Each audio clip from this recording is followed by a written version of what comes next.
Shalom everyone, welcome back to another episode of Tzohar Lamikra with Yoel Halevi.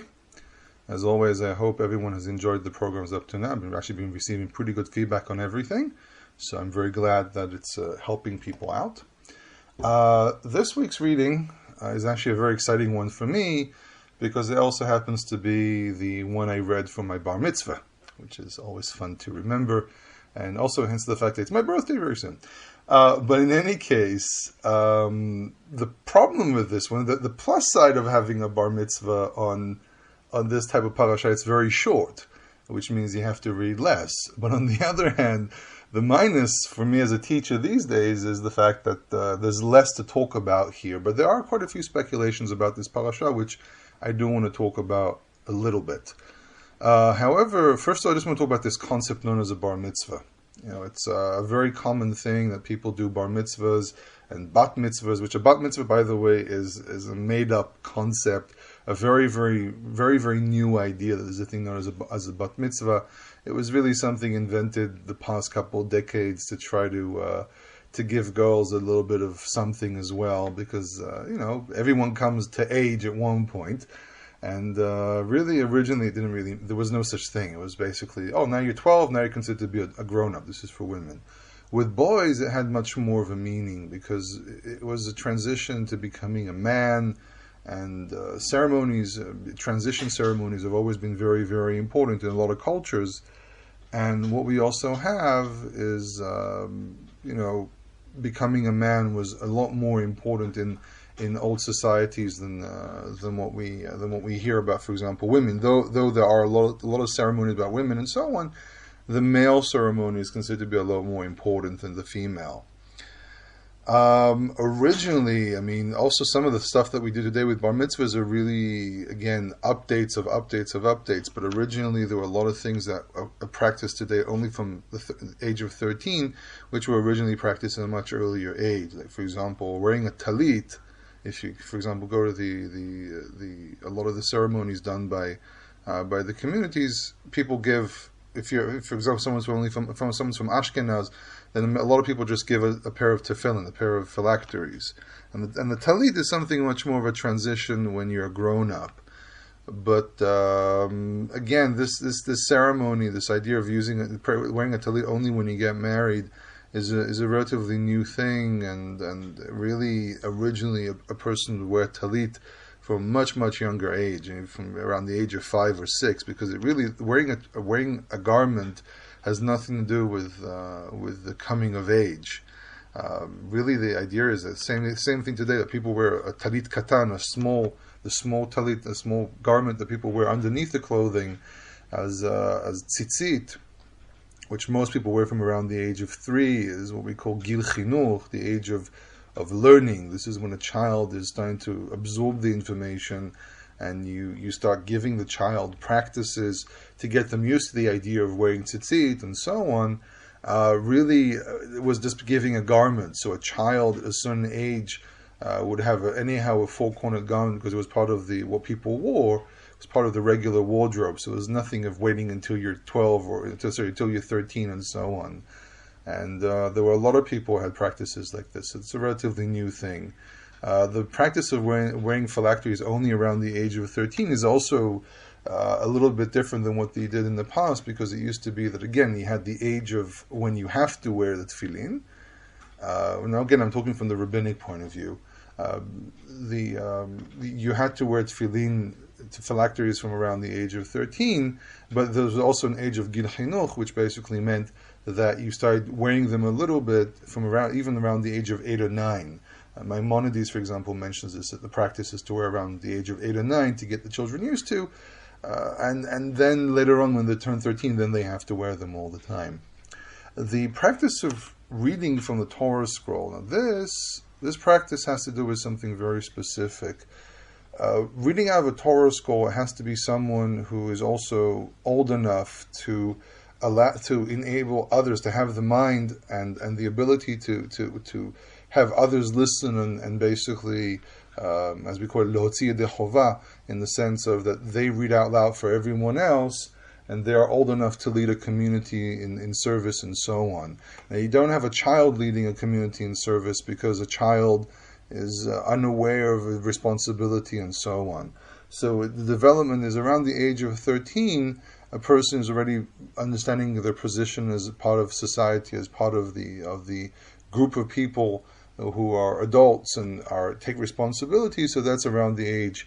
Again, it also connects to having a beard as well. There's a discussion that if a child is 13, if a young man is 13, but still looks like a child, their preferences of not allowing them, for example, to lead the community in service, either until they sprout some kind of a beard or that they reach the age of 20.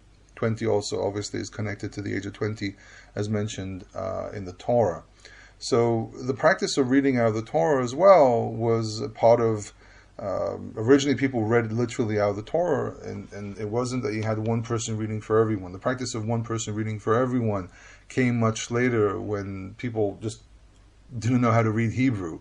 So there was one individual or several individuals who were experts or knew how to read Hebrew, and they would read out for everyone else.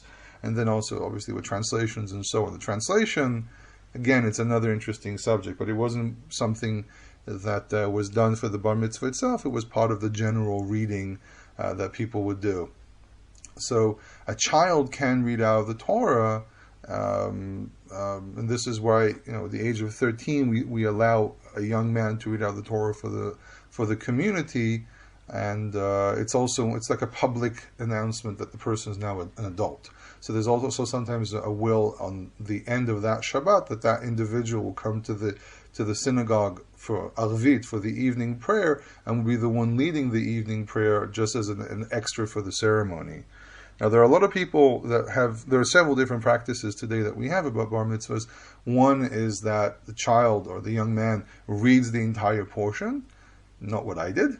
Then you can also, for example, read the last reading and the haftarah, the last couple of verses, which is called the maftir, and then the haftarah. That's what I did. And some people don't do anything. They just go up and they say the blessings, and that's how they carry on. But the bar mitzvah itself, originally, there wasn't really anything ceremonial in the past. It was people anyhow transitioned into these practices at a much younger age. I mean, the Yemenites to this very day, a child goes with a talit from a very, very young age, and the phylacteries now they practice from around the age of 12 and a bit, almost 13, but it used to be in Yemen that children around the age of 9, 10 would also put on phylacteries just a little bit just to practice it. And the reading from the Torah to this very day, the shishi, the sixth reading, the word shishi means the sixth, same way as Yom Shishi, the sixth day of the week. The shishi is always reserved for a child to read out for the public, and it's a common practice because it's an issue of keeping children used to the idea of reading out and doing things as part of the community. Excuse me. Okay, so that's a little bit about bar mitzvahs, just as a general observation. That's really all it really is. There's not really much to say about it. If you're 13 in one day, which means you already passed into your 13th year, you're now part of the community. You take responsibility as a part of the community, which means you can also be involved in the community to fill in a minyan. A minyan is a gathering of 10 men, 10 adult men. And if already on the concept of reading from the Torah, there's always this discussion, especially with Reform Judaism, and even conservative Judaism, about women reading from the Torah for the public. And I don't know if this is necessarily a secret, but the point is that halachically, from a halachic standpoint, a woman is allowed to read from a Torah scroll. And I'm not supporting the conservative or reform movements. I have a lot to say about them, and I've expressed my opinion about these movements as being, especially the reform movement, which is not really a Torah-keeping movement. It's many of the people who follow this movement don't really keep anything. They don't keep Shabbat. They don't keep kosher. Some do, some don't. I mean, I can't say everyone is like this and everyone's like that, but knowing the reform movement from up close and personal, because I have relatives in that movement, I know a lot of what goes on there. And again, it also changes from one community to the other, because if you look at what the reform movement believes in, But then what they actually do, there's the official document, and then what they actually do. You have communities where sometimes people don't even believe in God. So I always tell people, if you have nothing else, go to a Reform synagogue. But remember that the Reform movement does not represent Torah keeping or Judaism whatsoever. When people say Reform Judaism, no, Judaism is a religion which is based on the idea of Torah keeping. You can't call it Reformed Judaism or a type of Judaism because it doesn't fit into the concept of Torah keeping. Judaism is not just a social group that they would try to define it. It's really also part of being in the covenant, which is also connected to everything that we have now towards the end of the book of Deuteronomy. So we're not talking about Judaism, we're talking about some kind of a variant of an offshoot of Judaism, but I don't really think it's right to call them a type of Judaism. But in any case, now going into the parasha, before we do that, just to finish off. So technically, from a halachic standpoint, a woman is allowed to read from a Torah scroll. However, it's just because of the way, the difference between men and women in old societies, it was considered to be a type of disrespect to a male audience that a woman would read out of the Torah scroll. Today, some parts of our society have changed, and we're a little bit more loose about this, and most people are especially if you're, not talking about ultra-Orthodox, but if you're even in Orthodox circles, people are a lot more open towards women being an active part of society and so on, an active part of community. That I won't be surprised that plenty of Orthodox people don't mind if a woman would read out the Torah scroll. It's just today we still have the separation between men and women, and we have certain practices. It has nothing to do with segregating women. It was just had to do with the way. It does have to do with segregating women, but we tried not to change what was practiced in the past, because every time something changes, it becomes even worse. So halachically a woman can read. Culturally, a woman doesn't read, and we don't change this because every time we change something like this, it just falls into what we call the Reform movement and the Conservative movement. So this is why in Orthodoxy, though people know the halacha, people know that it's not really a problem, there's just things we don't want to change. It's just out of precaution mostly. And you don't have to agree with this. I'm just saying this is why. Now, with this week's parasha, we have a few interesting things here. First of all, there are certain beliefs that some people try to derive from some of these verses. First one I want to talk about is what appears in verse 13. Verse 13 basically is led up by several verses talking about the covenant and Israel entering a covenant this day and so on. And this is also known as what's called Brit Moab, the covenant of Moab. There were basically several covenants made. Covenant of Abraham, Isaac, Jacob. Then you have the covenant of Mount Sinai. And then there's the reenactment, kind of a reenactment of the covenant of Mount Sinai, which is called the covenant of Moab, which is basically the book of Deuteronomy. This is why the book of Deuteronomy is held to be not necessarily a separate part, but kind of like a summary of the entire Torah, and the structure, the entire structure itself is like a book of covenant. Basically, if you think about it, you have the book of Exodus and Leviticus, which go hand in hand, where it opens up with the Ten Commandments and ends with blessings and curses, which is basically the same idea as we have in the book of Deuteronomy. We have a very similar structure. We have a prelogue. We talk about the Exodus and so on, which is like the beginning of the book of Exodus, and then you have the Ten Commandments, and then towards the end you have a section which is blessings and curses, and then the end of the book is again a kind of a summary, and then blessings and curses, but really the end of blessings towards Israel in regards to the final blessings of a leader to his people, which was a very common thing, and we'll expand on that when we get to that section. And what we have here is a very interesting statement in verse 13. He says, "Velo itechem levadchem, anochi koret habrit hazot v'et ha'ala hazot." Ki, and this is verse 14, "Ki et asher yeshno po imanu omed hayom lifnei Adonai Eloheinu, v'et asher inenu po imanu hayom." Not with you alone do I cut this covenant. The koret brit, krita means to cut it. Not with you alone I cut this covenant, and this Allah. And Allah is actually a curse. Ki, for et asher yeshno po imanu, those who are with us standing here today before the Lord our God, and those which are not with us today, which are not here today with us. Now, some people try to speculate from this either a concept that the spirits of the people who were not born showed up at this ceremony, or that there's some kind of reincarnation. In regards to reincarnation, I would say something very simple. The belief in reincarnation is not a common belief in Judaism. And there were people who believed in it. There are people who believe in it to this very day. But what's very interesting, it wasn't a very widespread belief until Kabbalah came into place. Shamed us a little bit as well. There's some weird stuff today, unfortunately, that people teach through Kabbalah, which is a very shameful behavior. So slip of the tongue became actually something very important. We have the center of Kabbalah in I think it's like in LA or something. That's where they started from, and there's a lot of shameful stuff that goes on there. But in any case, the idea of reincarnation became very widespread with the spread of Kabbalistic writings and so on. But there's really no evidence whatsoever anywhere in the Tanakh and anywhere in early Israelite belief that there's such a thing as reincarnation. We even find a comment by Rav Saadia Gaon in his book about beliefs, where he states that this is a foreign belief to Torah, and that the people who believe in this are usually fools and so on. He uses the statement of women and children and maybe I think he tries to say Karaites, though I don't think Karaites actually believe in reincarnation, but he was trying to say this is the belief of what he deemed the stupid people. Again, Rav Saadia Gaon is his entire rhetoric about the way he said things and did things, and it's a whole study by itself of understanding who Rav Saadia Gaon was and how he saw things and how he perceived things.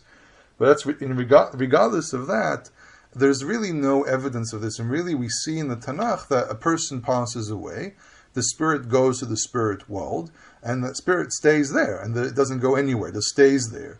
So the idea of reincarnation is very questionable, and there's really an interesting discussion that I saw, that people say believing in reincarnation because they had difficulty with the idea of, what, this is it, I was a wonderful person, but my life was horrible. So they tried to explain either one or two things. They would say that there's a heaven and you get rewarded for your suffering, or that you get a second chance and you get set back here. But again, it's a subject that has to be opened up separately. But some people try to find this idea that also the spirits of people to come were there as well. Now again, this is a novelty idea, but there's really no evidence of this. The real part of this, the real part of what he's actually saying here, and this is how covenants work, is that you, as an individual, when you cut a covenant with someone who's above you, you would also take an oath that your generations after you would accept this covenant as well. This was really done as a way for a higher king, the great king as they used to be called, like for example Nebuchadnezzar called himself, like Asal Chadon called himself that as well, that to call in the next couple generations, that the children and the grandchildren will be loyal to that king, because you never know. For example, Queen Elizabeth now is coming to her 63rd year of reign over England, which is she's been the longest monarch over England. And think about it. My family comes from England, and we're English citizens. And when my grandparents were already married, she became Queen of England. Which means my children, my grandparents' great-grandchildren, okay, 4th generation, and she's still queen. And situations like that did happen. There were several kings that reigned for an extremely long time. Most kings were kings for 12, 15, 20, 25 years, 30 years maybe. And there were some kings that really reigned for a very, very long time. Ramses II, if I'm not mistaken, was king for 67 years. If I remember correctly, he was somewhere in his 80s when he died, based on what they calculated. So the oath taken by loyal subjects was usually an oath that covered at least the grandchildren. This is why Elimelech, when he turns around to Avraham, he says, if you would lie to me, my great-grandson, and my grandson. Because the son was obviously in the picture, because the children were already there.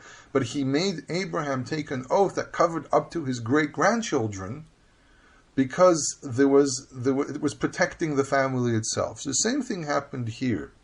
that the oath that the Israelites took at Mount Sinai covered the next generations. However, in the case of the Almighty is not a man and does not have children and doesn't pass on his rulership over the world to someone else, and therefore this has to cover all generations. So when he says those who are not with us here today, he's not referring to their spirits or reincarnations or anything. He's basically saying this is an eternal covenant because the Almighty is eternal. With a regular king, his son, up to maybe his great-grandson will be king, because it was very common that a couple generations and then that they were replaced by someone else. And a very, very common thing. If you look at the lists of kings, and you can find this online, list of Mesopotamian kings, you'll notice that how many new genealogies came into play, and people reigned for, say, 2, 3, 4 generations, and then get replaced by someone else. Same thing with the Egyptians. They had 30-something dynasties based on the typical calculation, though Velikovsky tried to narrow it down more to like 26 or 27. He claimed that there were less dynasties. But the point is that people got replaced all the time. With the Almighty, he doesn't get replaced. So you could carry on. You're going to carry on this oath throughout all generations. That's number one. Number two has to do with knowledge. And we have two very interesting sections here. First of all, we have the gigantic lamed of verse 27, which is always fun to point out to these special letters, but it has to do with marking things, or sometimes even Scrabble mistakes, but that got turned into actual traditions. But what we have here as well is verse 28 says, "Hanistarot la'Adonai Eloheinu v'aniglot lanu l'vanenu ad olam la'asot et kol divrei haTorah azot." And the hidden things are to the Lord our God, and the exposed, the things which are in public, to us and our children, to all eternity, to do all the words of this Torah.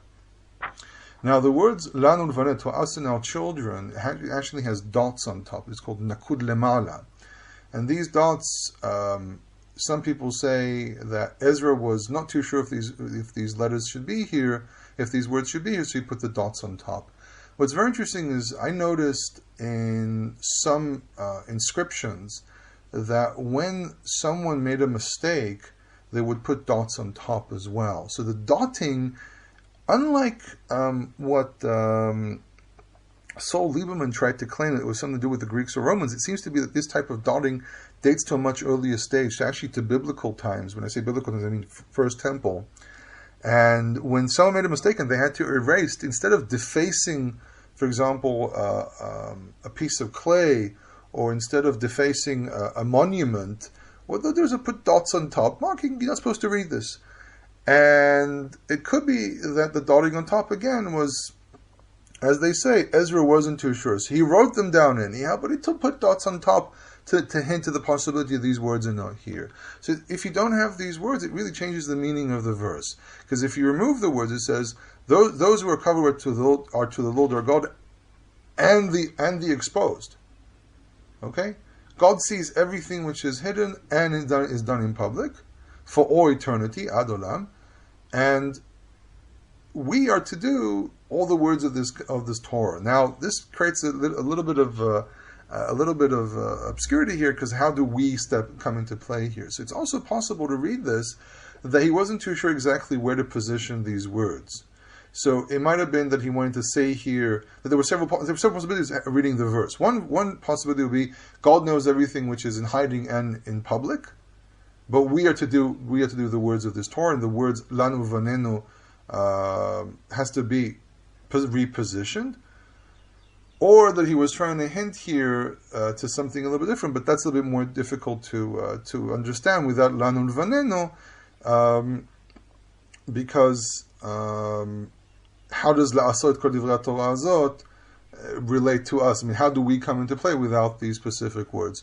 So it's possible that the idea was that the words he wasn't too sure where the words should sit in the verse itself, so he tried to combine a mechanism of writing them down, putting dots on top and saying, I'm not too sure if the word's supposed to be here or somewhere else. It's another possibility.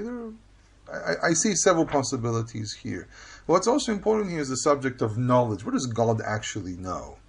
Which really brings us, we have that verse, but it really brings us to the section I read when I was doing my bar mitzvah, which is really the maftir and haftara, which it says, "Re'eh natati lefanecha hayom et ha'chaim v'et hatov v'et hamavet v'et ha'ra'ah." Okay, behold, I put before you the life and the good, the death and the evil. And he says, you choose life, for it is better for you, and so on. And the evil is also a curse. Going against Torah is the curse, and you don't want to go there. And the question is, some people raise the question of, what does God actually know? What do we actually have free will? And if God knows everything, how come we have free will? And I usually answer this one with a very simple answer. There are things that we just don't know. The discussion of free will is a discussion that can never be actually resolved. Because as God says to Job, you don't know the universe that surrounds you. How do you want to actually fully understand how I work? And though officially, if you ask anyone who's Jewish, officially people say, do you have free will? They'll say, yes, there is free will.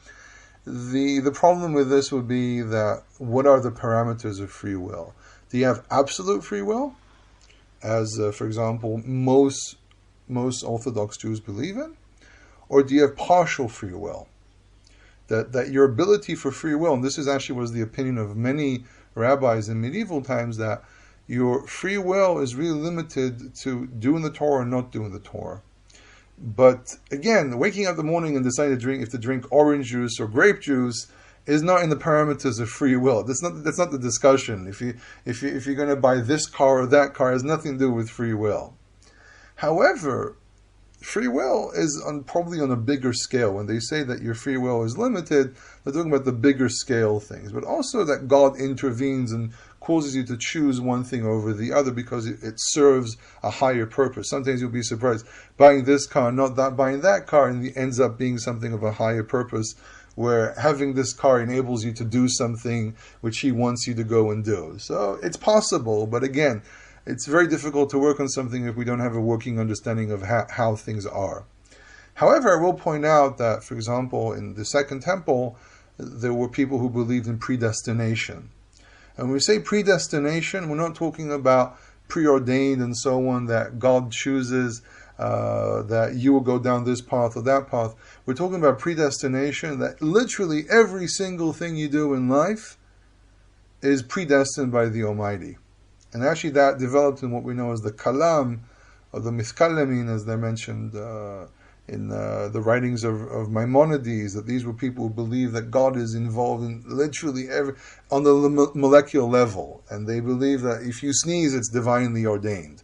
Which, by the way, if you think about it, it explains some of the behavior of many Muslims. They say, they see a lot of things as preordained, as predestined, and there are Muslims that I've spoken with throughout the years, they believe that literally every move they make is divinely intervened, and this is why for them they don't care if for example drive the car really fast. If God wants me to die, then I will die, and that's it. And it's a very, very, very extreme approach. I mean, in Islam they took the idea of monotheism in a very extreme approach, where they called everyone, even Jews who believe in an abstract God, they said, because you speak of God, you're a pagan. It's a very, very extreme approach there. But the point is that the people claim it must have been some of the Essenes believed this, and they believed in the sons of light and the sons of darkness, and they could actually tell people if they're a son of light and a son of darkness, regardless of the activities. You can be a super righteous man, and they've seen this also with some Christian groups. You can be a super righteous man and keep everything and so on, and you still are spawn of the devil. You have no control over this. On the other hand, Torah says you have the ability to choose between good and bad. You want to be with God, you choose good. And you want to be bad, so you choose not to go to Torah.